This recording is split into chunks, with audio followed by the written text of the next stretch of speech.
नमस्कार बच्चों। Life process chapter को कंटिन्यू करते हुए आज हम न्यूट्रिशन के सेकंड पार्ट पे स्टार्ट करने जा रहे हैं, जिसमें हम पढ़ेंगे ऑटोट्रॉफिक न्यूट्रिशन के बारे में। इस वीडियो में हम लोग देखेंगे different types of autotrophic nutrition कौन कौन से हैं, फोटोसिंथेसिस का प्रोसेस कैसे होता है प्लांट में, उसके लिए रॉ मटेरियल्स क्या क्या हैं, इसके अलावा लीफ का इंटरनल स्ट्रक्चर, स्टोमेटा और उसके फंक्शंस, और फोटोसिंथेसिस के पूरे इवेंट में क्या क्या प्रोसेसेस हो रहे हैं।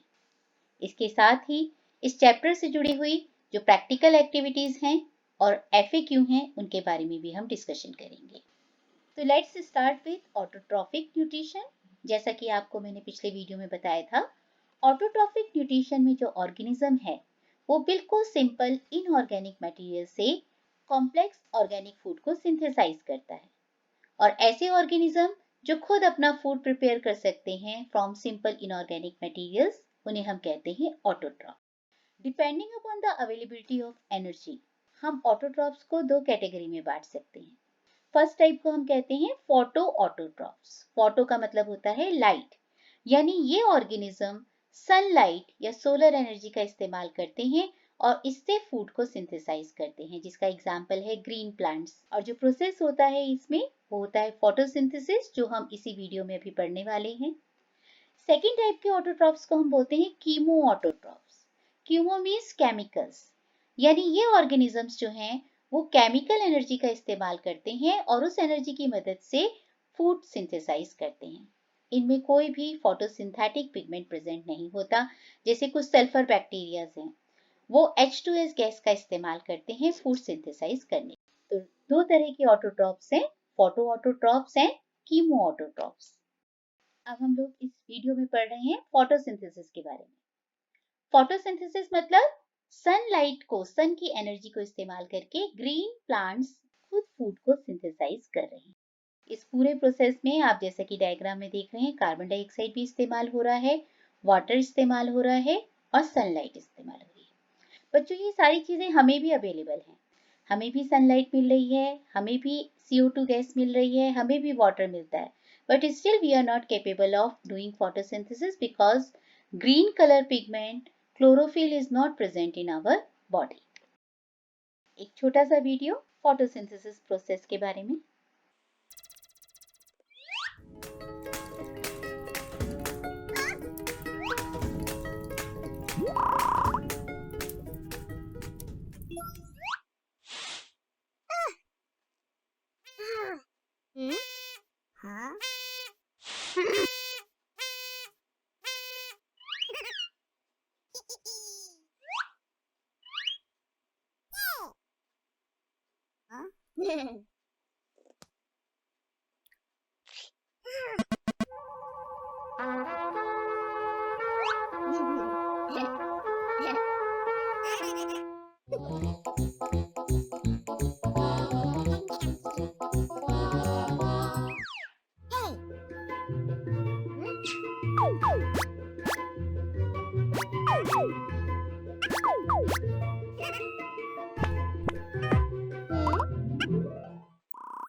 इस वीडियो के बाद हम अपना थ्योरी पोर्शन देखते हैं जो हमें स्ट्रॉन्ग करना है बोर्ड एग्जाम के हिसाब से।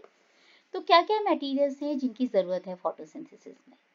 पहली चीज़ क्लोरोफिल, जो कि ग्रीन कलर पिगमेंट है लीफ में।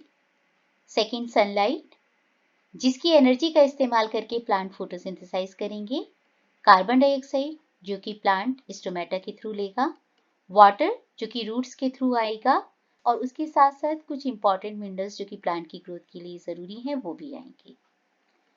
इसके बाद आ जाता है किस जगह पे हो रही है ये फोटोसिंथेसिस।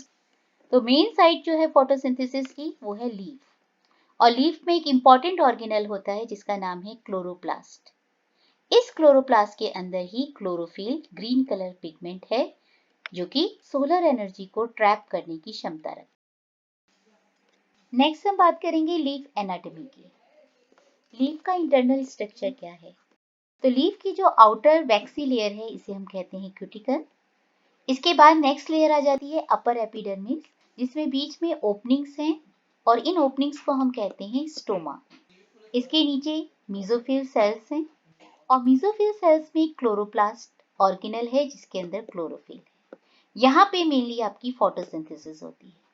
इसके अलावा जैसे कि आपने 9th क्लास में पढ़ा है जाइलम और phloem, xylem for the conduction of water and phloem for the conduction of food. Next आ जाता है लोअर एपिडर्मिस। इसमें भी सेम इसी तरह से ओपनिंग है जैसे कि अपर एपिडर्मिस में थी। अब ये फ्रीक्वेंटली आज क्वेश्चंस में एग्जाम में कई बार आ जाता है प्रैक्टिकल एक्टिविटी से रिलेटेड, कि आप मान लीजिए एक लीफ है और लीफ का आप इस इंटरनल स्ट्रक्चर देखना चाहते हैं, तो किस तरह से आप उसकी टेम्परेरी माउंट बना सकते हैं। तो ये स्टेप्स कई बार आ जाते हैं, जम्बल्ड फॉर्म में आ जाते हैं इस तरह से। तो हमें ये पता होना चाहिए कि किस तरीके से हम टेम्परेरी माउंट बना सकते हैं लीफ पील का। तो सबसे पहले लीफ के लोअर हिस्से से पील हमें निकालना है केयरफुली। उसे वाटर में वॉच ग्लास के अंदर थोड़ा सा पानी लेना है, उसके अंदर उसे रखना है पील को ताकि वो ड्राई ना हो। फिर उसे एक स्लाइड पे रखना है, स्लाइड में कुछ बूंदे सैफरनिन स्टेन की हम डालेंगे। फिर उसके ऊपर एक बूंद ग्लिसरीन और फिर कवर स्लिप से जेंटली कवर करेंगे और माइक्रोस्कोप में देखेंगे। जब भी आप माइक्रोस्कोप में किसी भी स्लाइड को आप ऑब्जर्व करते हैं तो पहले आपको लोअर पावर में देखना पड़ेगा 10x, और फिर उसके बाद हाई पावर में आपको ऑब्जर्व करनी होती है स्लाइड को। जब आप ऑब्जर्व करेंगे तो देखेंगे इस तरह से आपको ये एपिडर्मल सेल्स दिखेंगी और इसके बीच में ये ओपनिंग स्ट्रक्चर्स दिखेंगे आपके स्टोमेटल। स्लाइड में इस तरह से आपको गार्ड सेल्स और स्टोमेटल ओपनिंग नजर आएगी। तो ये स्टोमेटा क्या है जिसके बारे में हम बात कर रहे हैं। तो एक्चुअली लीफ की सरफेस पर अपर और लोअर दोनों ही सरफेस पर छोटे छोटे से पोर्स हैं जिन्हें हम कहते हैं स्टोमेटा। और इनके फंक्शंस क्या हैं। दो मेन फंक्शन हैं इनके। एक तो गैसियस एक्सचेंज होता है, प्लांट को CO2 चाहिए तो वो इन्हीं ओपनिंग के थ्रू अंदर जाएगा, और प्लांट से जो गैस निकलेगी ऑक्सीजन वो भी इसी ओपनिंग के थ्रू बाहर निकलेगी। और सेकंड इनका रोल होता है ट्रांसपीरेशन में। छोटी क्लासेस में बेटा आप लोगों ने पढ़ा है कि ट्रांसपीरेशन क्या है। तो ट्रांसपीरेशन में प्लांट की बॉडी के अंदर से भी वाटर लॉस होता है। वाटर वेपर्स के फॉर्म में बाहर निकलता है इन्हीं पोर्स के थ्रू, स्टोमेटा के थ्रू। तो स्टोमेटा के दो मेन फंक्शन हैं, exchange of gases and transpiration. अब नेक्स्ट क्वेश्चन जो आ जाता है वो आ जाता है स्टोमेटा क्लोज और ओपन किस तरह से होते हैं। इस चीज को समझाना, ये फ्रीक्वेंटली आज क्वेश्चन में बहुत बार बोर्ड एग्जाम में पूछा जाता है। How is opening and closing of stomata regulated. तो सबसे पहले स्टोमेटा का एक स्ट्रक्चर देखते हैं थोड़ा ध्यान से। ये देखिए स्टोमेटा में ये दो आपकी गार्ड सेल्स हैं, this one and this one, और इन गार्ड सेल्स के अंदर भी क्लोरोप्लास्ट है, यानी ये भी फोटोसिंथेसिस कर रही हैं। ये ओपन स्टोमेटा का डायग्राम दिखा रहे हैं और यहाँ पे आप देखिए ये ओपनिंग जो है बीच की क्लोज हो गई है, तो स्टोमेटा क्लोज हो गया है। तो ये ओपनिंग कब हो रही है और क्लोजिंग कब हो रही है। अब हम बात करते हैं कि ये स्टोमेटा ओपन और क्लोज किस तरीके से हो रहा है। तो यहाँ देखिए ये दो डायग्राम है, यहाँ पे स्टोमेटा ओपन है और यहाँ पे क्लोज स्टोमेटा है। अगर आप इस वीडियो को देखें तो देखिए ओपन स्टोमेटा में से लगातार वाटर वेपर्स का लॉस हो रहा है, बाहर निकल रहे हैं, और इस प्रोसेस को हम कहते हैं transpiration.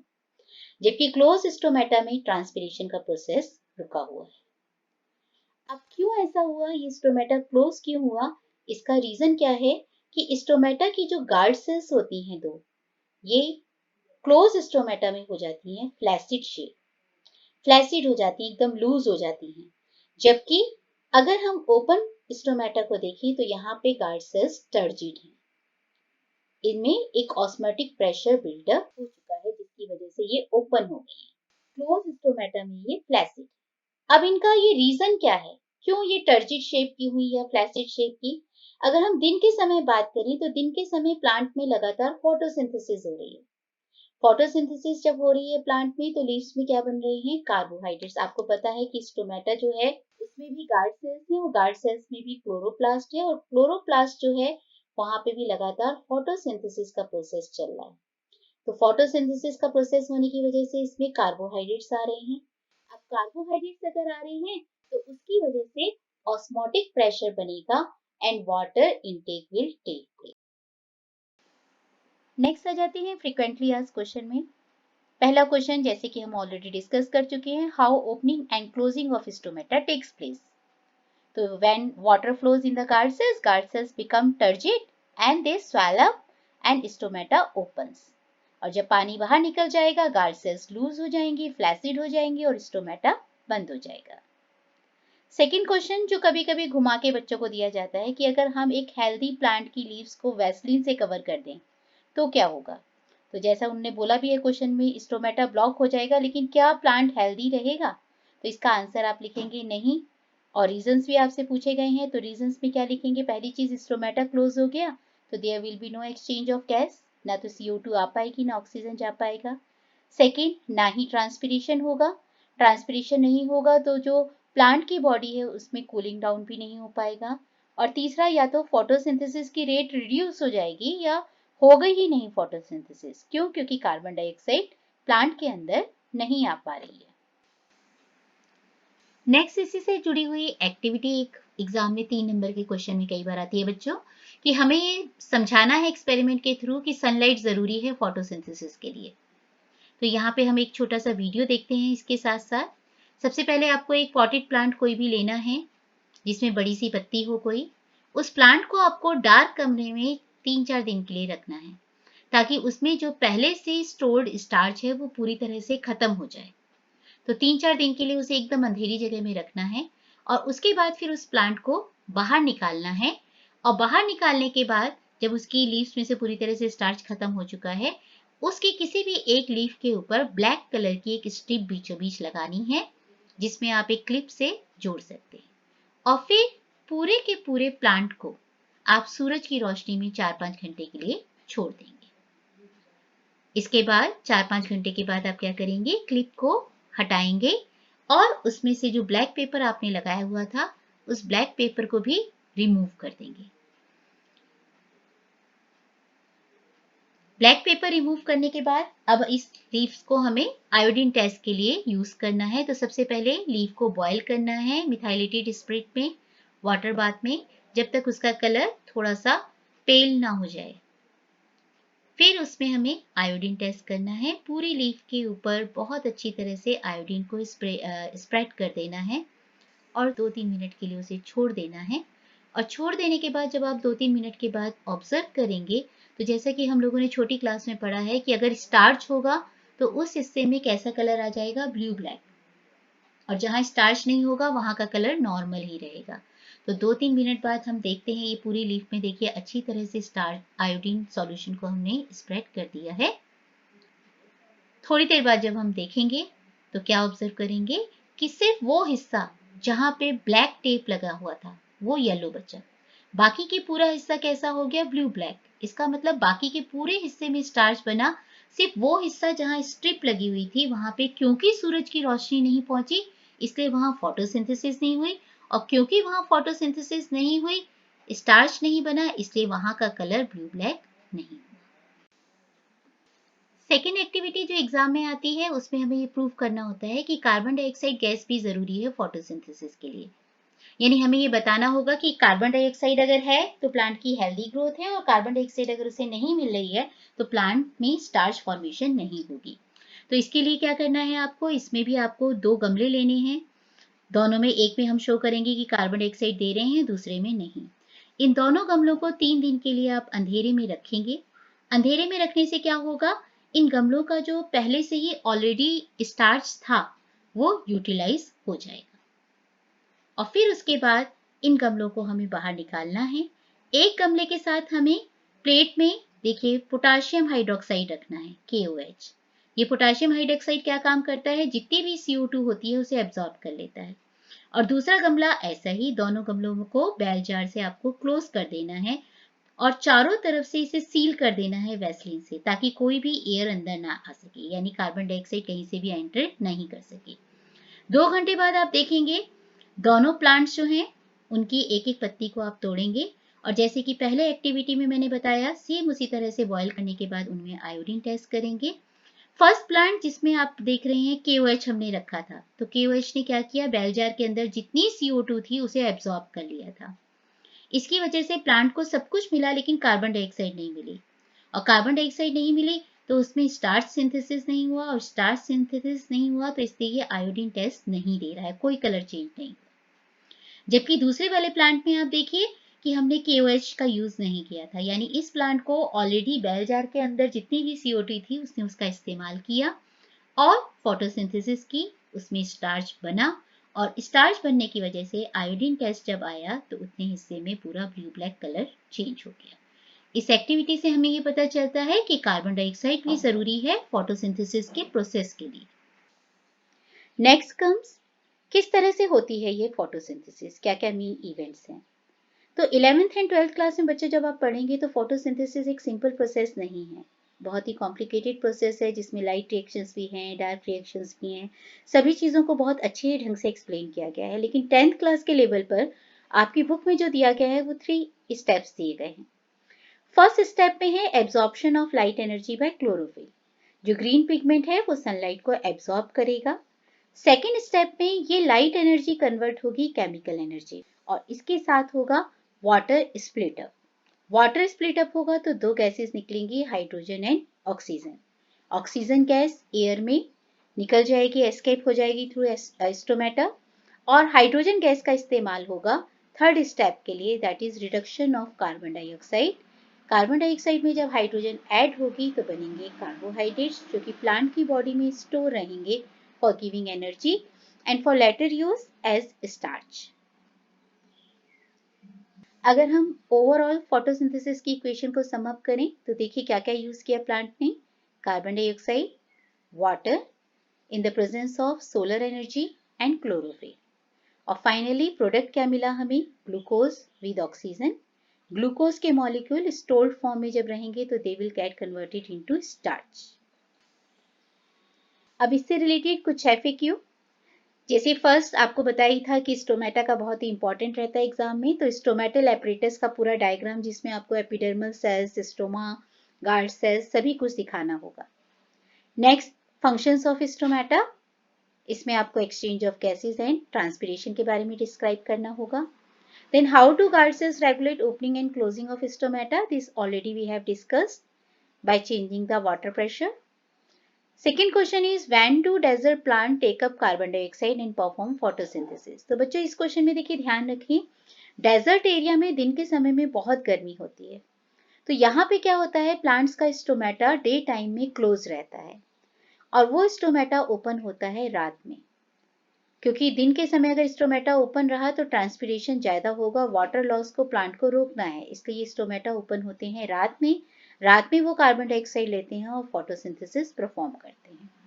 Third one is a long question जिसमें आपको फोटोसिंथेसिस की डेफिनेशन, कौन कौन से 3 इवेंट्स हैं उनका डिस्क्रिप्शन, और किस ऑर्गेनल यानी क्लोरोप्लास्ट के बारे में आपको पूरा डिटेल में बताना होगा। That's all. अगर आप लोगों को ये वीडियो अच्छा लगा हो तो इसे लाइक करें, सब्सक्राइब करें एंड शेयर करें। Thank you.